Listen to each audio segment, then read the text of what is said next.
Judgement में उन्होंने declare किया है कि डेफेमेशन हुई है। मेन एम होता है कि आप अपनी इनोसेंस जो है ना इस केस में साबित करें। 7-8 साल जो इस्तेमाल किए गए हैं ये दूसरी पार्टी ने इन कैश किया है, एडजर्नमेंट्स ले रही है, जानबूझ के अपने विटनेसेस नहीं लेके आ रही। के पास डेफिनेटली हाई कोर्ट है, मैं तो कहती हूँ सुप्रीम कोर्ट जाएं। ट्रायल कोर्ट होता है ना, ट्रायल कोर्ट सबसे इम्पोर्टेंट होता है। पाकिस्तान की शोबिस इंडस्ट्री का वो तनाज़ा जिसने 2018 से अब तक सोशल मीडिया और अदालतों में एक तूफान बर्पा किए रखा, फिलआखिर अपने मंतकी अंजाम को पहुंच गया है। लाहौर की सेशन कोर्ट ने गुलकारा मीशा शफी को हुक्म दिया कि वो अली जफर को 50 लाख रुपए हर्जाना अदा करें। 284 पेशियां, 20 गवाहान और 8 साल का तवील इंतजार, जिसके बाद अदालत ने मीशा शफी के इल्जामात को झूठा और हतक आमेज करार देकर उन्हें मुस्तकबिल में ऐसे बयानात देने से भी रोक दिया है। बिल्कुल, और इस फैसले ने कई सवालात को जन्म दिया है। क्या ये रकम उस जहनी अजियत का मदावा कर सकती है जो अली जफ़र और उनके ख़ानदान ने बरसों बर्दाश्त किया, या फिर मिशा शफ़ी के वकील का हाई कोर्ट जाने का फ़ैसला इस कानूनी जंग को मज़ीद कई साल तक खींच ले जाएगा। इस फैसले के कानूनी पहलुओं को बेहतर तौर पर समझने के लिए आज हमारे साथ मौजूद हैं बैरिस्टर अमरीन कुरैशी साहिबा, जो हाई प्रोफाइल केस में अली जफ़र की वकील रही हैं। अमरीन साहिबा, बहुत शुक्रिया आपके वक्त का। प्रोग्राम में आपको वेलकम कहते हैं। अदालत ने 50 लाख रुपए का हर्जाना तो जारी किया है, लेकिन 1 अरब रुपए का दावा मुस्तरद क्यों हुआ? क्या खुसूसी हर्जाना साबित करना कानूनी तौर पर मुश्किल अमल है? देखिए, एक तो thank you for inviting me. और ये जो 50 लाख का जो है ना, पाकिस्तान के अगर आप डेफेमेशन लॉज और उनके केसेस देखिए, 50 लाख का केस की जजमेंट आना बहुत बड़ी बात है। पाकिस्तान में कोई ऐसा डेफेमेशन केस आपको कहीं पे भी नहीं नजर आएगा जहाँ पे इतनी अमाउंट का हो और इतनी हाई प्रोफाइल केस का हो। So it's a very very good thing कि जजमेंट में उन्होंने डिक्लेयर किया है कि डेफेमेशन हुई है और एक फॉल्स एलिगेशन अली जफर के ऊपर लगा है। मेन एम होता है कि आप अपनी इनोसेंस जो है ना इस केस में साबित करें, और वो अली जफर कर चुके हैं। ये जो 50 लाख है, इन ऑल ऑनेस्टी अगर ये 5 रुपए भी होता तो हमारे लिए कोई फर्क नहीं पड़ना था। ये डैमेजेस आपको मिलते हैं जब आप इस्टेब्लिश कर सकें कि आप इनोसेंट थे और आपके खिलाफ जो स्टेटमेंट दी गई है वो बिल्कुल फॉल्स, इनकरेक्ट है।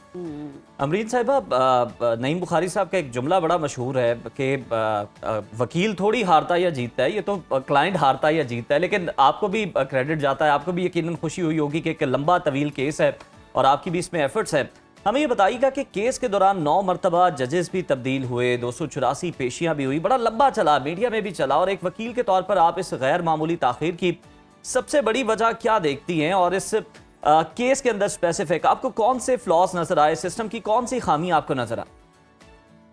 अच्छा, पहली बात कि ये एज अ वकील ये गैर मामूली ताखीर नहीं थी। अदालतों में केसेस सालों साल लगते हैं, लोग मर जाते हैं तो फिर उनके लिए डिसीजन आते हैं। तो पाकिस्तान का जस्टिस सिस्टम बहुत ही फ्लॉड है।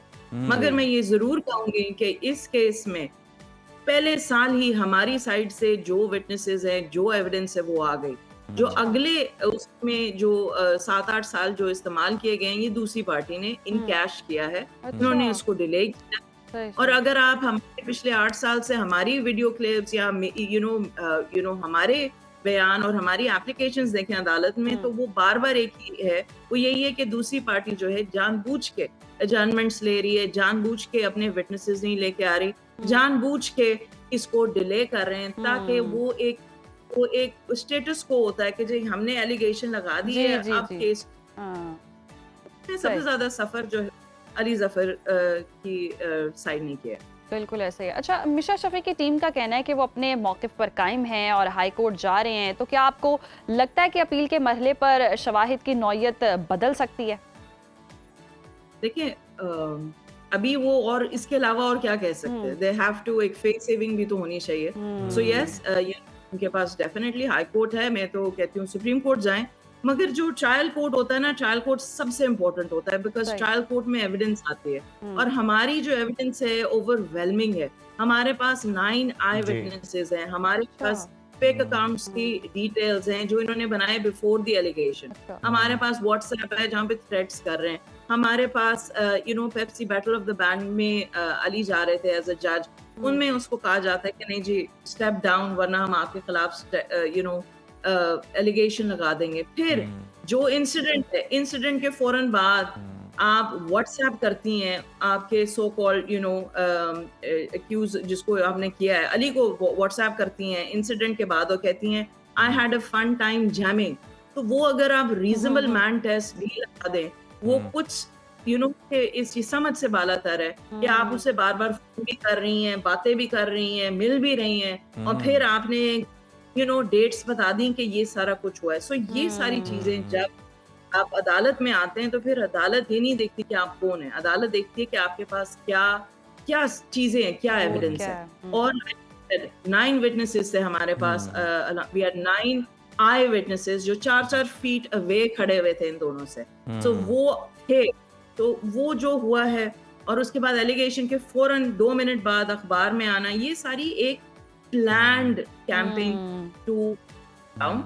और उस टाइम पे मी टू मूवमेंट का हैशटैग इस्तेमाल, वो सारा ये जो औरत मार्च में फिर ये आ गई, औरत मार्च में जाके ये चली गई हमारी अदालत में केस लगा हुआ है, वहां पे नहीं आई। तो उसका इंजाम अल्हम्दुलिल्लाह वी आर वेरी हैप्पी कि जस्टिस हैज बीन सर्व, वरना एक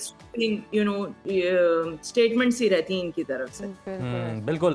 अमरीन साहिबा, नो डाउट फीमेल के मामले में लेकर हैरेसमेंट बहुत ज़्यादा मौजूद है, लेकिन ना कहीं हम देखते हैं कि इसको एज अ टूल भी यूज़ किया जाता है। इसके हवाले से बहुत ज़्यादा बात भी हो रही है। मेल हैरेसमेंट की कोई बात नहीं करता, हालांकि वो भी एग्जिस्ट करती है। तो अगर मेल्स जो हैं वो ये फेस कर रहे हैं तो उनके पास क्या ऑप्शंस हैं, वो किस तरह से अपना केस जो है वो रख सकते हैं, और कौन से जो शवाहिद हैं वो भी रख सकते हैं सामने, ताकि उन्हें भी कोई इंसाफ मिल सके, उनकी भी कोई आवाज़ सुनी जा सके।